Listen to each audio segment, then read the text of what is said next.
চায় না দেখে আপনাদের মানুষরা ভিক্ষার থালা নিয়ে রাজপথে নেমেছে। আপনাদের ভিসাকে আমরা প্রত্যাখ্যান করি, ভিসা বন্ধের গল্প আমাদেরকে শোনাবেন না।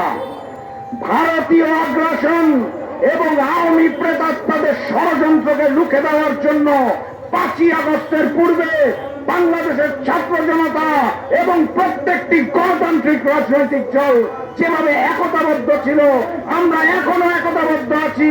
বাংলার মাটিতে ভারতীয় আগ্রাসন চলবে না, আওয়ামী লীগের রাজনীতি চলবে না ইনশাআল্লাহ।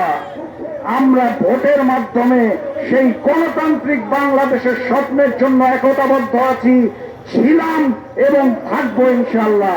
সকল ষড়যন্ত্রকে রুখে দেওয়ার জন্য রাজপথে ছিলাম, আছি এবং থাকবো।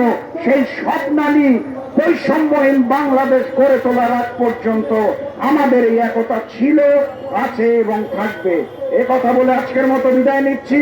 বিজয়ের পথে যাত্রা শুরু, জীবন অথবা মৃত্যু। আসসালামু আলাইকুম।